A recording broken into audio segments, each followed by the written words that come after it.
Hello there, children of the 80s and He fans alike, and welcome to another edition of He View. This time we'll be taking a look at the 6th episode in the classic series. So come with us as we step through the time corridor, all the way back to the 3rd of October 1983, and let's take a look.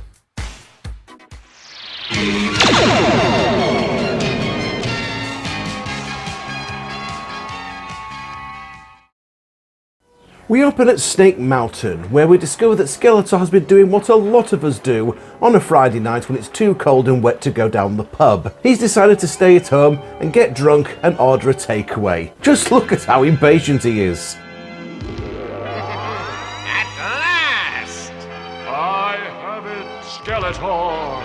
It's never explained who that voice belongs to. Maybe it's the driver from Uber Eats. But instead of getting a chicken tikka masala, Skeletor is getting a delivery of what he ordered a few nights ago when he was having a few glasses of wine and indulging his weakness for buying rubbish on the shopping network TV channels. This week he appears to have bought himself a new lunchbox for work. But inside this is the Wheel of Infinity, yet another ancient and mystical artifact that he claims will be the key to destroying Castle Grayskull once and for all. Which I'm sure is what he said with every other ancient and mystical bauble that he's acquired in the previous episodes, but hey, you can't blame a guy for being a trier. This week, Skeletor's cronies include the returning Triclops, whom I don't think we've seen since the first episode, Diamond Ray of Disappearance, along with another evil henchman that gets his first and only appearance in the show. However, unlike the slightly racist stereotype Jitsu, who was a one-and-done character in the Dragon Invasion, yet still got an action figure of him made, this vaguely dinosaur-esque fellow, who is graced with the name of Fang Man, never got an action figure made of him at all. Well, not until years later anyway, but he certainly didn't get one as part of the original 80s toy line. More on that in a moment. So, Skeletor's plot this time is that he and his minions are going to go back in time.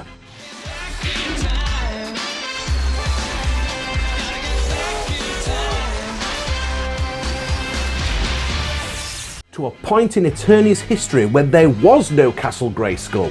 Skeletor is feeling very pleased with himself here, claiming that even He-Man won't be able to stop him this time. Yeah, okay, we've heard that before, Skullface. Meanwhile, the good guys are having a lovely picnic somewhere in the countryside, until Orko ends up buggering about with their food. Nope, there's no eggs this week on Man at Arms, but Orko demonstrates that he is more than capable of working with other types of food. And soon Duncan ends up getting absolutely covered in chocolate cake instead. Oh god, at least I hope that's chocolate cake. Orko! This messy moment is interrupted by the Sorceress in the form of Zoa, who summons Prince Adam, Man-at-Arms, and Orko to Castle Grayskull. There she warns them of Skeletor's evil plot to return to the past, where he is happily occupied, building a fortress on the very spot that Castle Grayskull will later stand.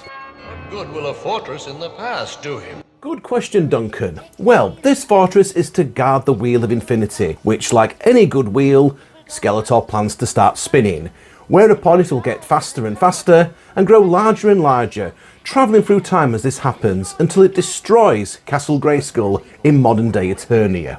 You must go back in time and stop Skeletor. Make sense? Well, no, not really, but nevertheless this is a matter which requires He-Man's immediate attention. And so, Prince Adam once again pulls out his magic sword to transform into the most powerful man in the universe.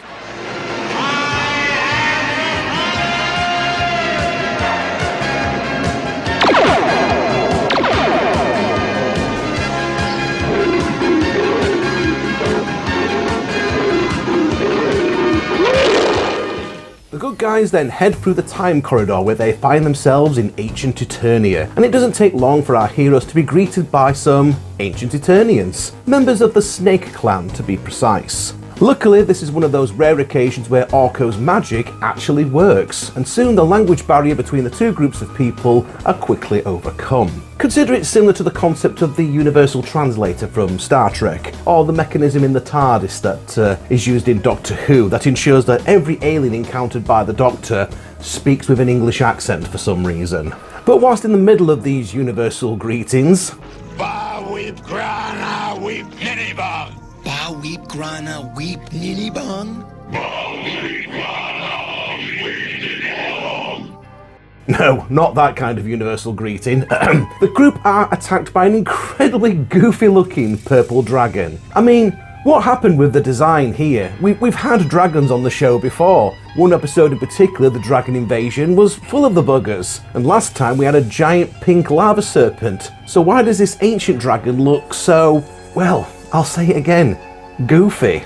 Oh, and during the fight, Manatams discovers that the blasters on his gauntlets aren't working anymore, for reasons that are never explained. I mean, it's not as if he can't just pull out another weapon and use that or anything. He is the master of weapons after all. And throughout the rest of the episode, he ranges from having a sword, a bowler-like weapon that he uses a couple of times, and this is actually the first time that Duncan is seen holding the mace that his action figure came with. There's no explanation at all why his gauntlets stop working and then later start working again. Don't expect that to be a major plot point, because it isn't one.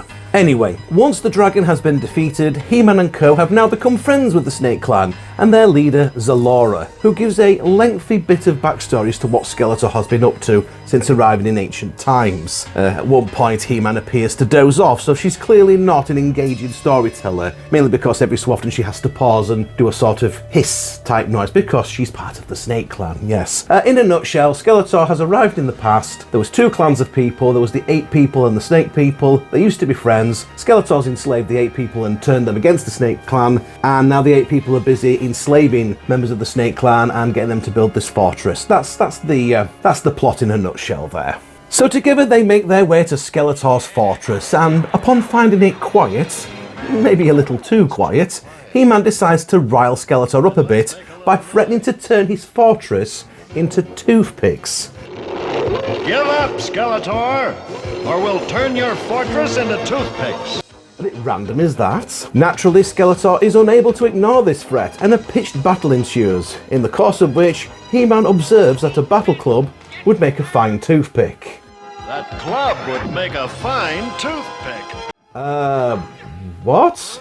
What's going on here with He-Man's sudden interest in dental care? Or did the writer of this episode, Larry DiTillo, just have two different puns about toothpicks and couldn't decide which one to have in the script, so he thought, sod it, we'll put both in. Bit of that. In the end, Skeletor incapacitates Zalora with sleeping gas and forces our heroes to make a difficult choice. They can either come to Dragonsaw Isle to try and save her, or they can stay where they are and attempt to save Castle Grayskull. Well, of course, despite the fact that he's only known Zalora, about 5-10 minutes at this point, He-Man obviously opts to go to Dragonsaw Isle and rescue her. Of course he's going to do that. He's He-Man. That's the type of thing he does. And Dragonsaw Isle is certainly an interesting location. Not one that you'd probably choose for a holiday, I don't think. It's full of interesting rock formations, flora, and fauna, including this killer Venus flytrap and some sort of pig-crab hybrid. There's also a lot more of those stupid-looking purple dragons, led by the aforementioned Fang Man. Get them, my beauties!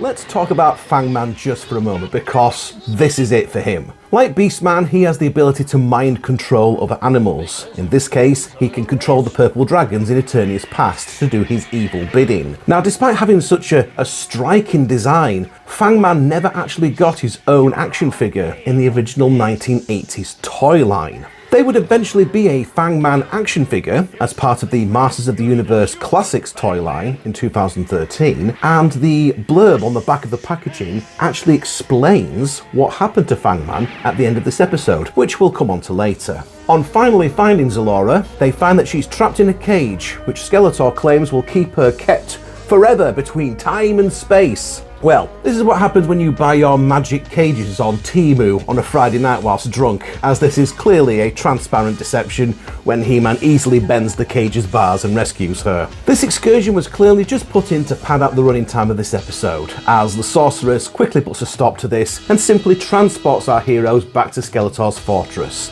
I mean, she could have stepped in a bit earlier and simply transported them to Dragonsaw Isle as well. I mean, it's a bit like the eagles from the Lord of the Rings, is this? So it's time for the final showdown, where snake people fight ape people, Man-at-Arms randomly realises that his blasters are working again, and yep, still no explanation for this, and Skeletor sets the Wheel of Infinity spinning, causing him to utter the phrase,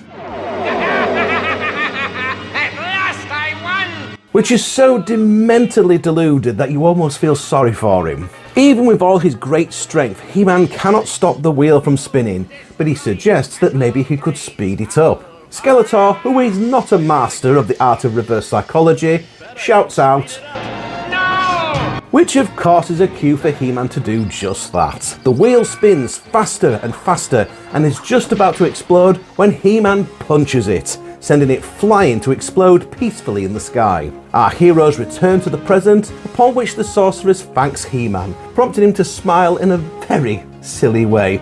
Seriously, what are you doing there? The episode ends with the sorceress transforming into Zoe once more and flying over Orko's head, which is exactly the same frames of animation used when she did the same in the second episode, Teela's Quest. Filmation's animators work smarter, not harder. As Zoe flies around in circles outside Castle Grayskull, we fade to black for today's moral of the story.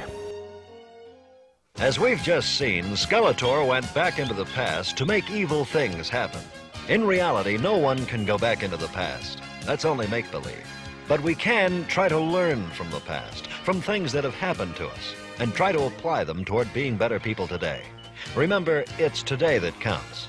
So make it the best day possible. He-Man explains that in real life it's not possible to travel back in time, but it is possible to learn from your past to make yourself a better person in the present. It's a relatively sensible comment, and yes, it's certainly a life lesson, but it is spoilt a tad by He-Man finishing up by saying, Until next time, this is He-Man wishing you good health and good luck. which seems like a very strange way to sign off. So that was the time corridor. To be honest, I'm still a little bit uncertain about how exactly Skeletor's plan was supposed to work. But it's still lots of fun. Although, yeah, if he's got access to time travel, I'm sure there's simpler, less elaborate, possibly more effective ways that he could utilise that in order to stop He-Man and Castle Grayskull. I mean, it's probably just as well that the Terminator hadn't come up by that point, otherwise Skeletor might have gotten some ideas from that. And circling back to Fang Man, it did take another 30 years later before we found out exactly what happened to him and why he never made another appearance again. At the end of this episode, Skeletor, and only Skeletor, escaped through a time portal back to modern-day Eternia after having his plans thwarted once again by He-Man. Now, we can assume that he must have gone back for Triclops at some point because we will see him again on further episodes. But we never saw Fang Man again. From looking on the bio on the back of the card that the Fang Man action figure comes on, we learned that while Skeletor might have come back for Triclops, he didn't extend that same courtesy to Fang Man and actually abandoned him in the past, where he ended up residing with his ancestors on Dragonsaw Isle, awaiting the return of his master. Yeah, I wouldn't hold your breath, matey.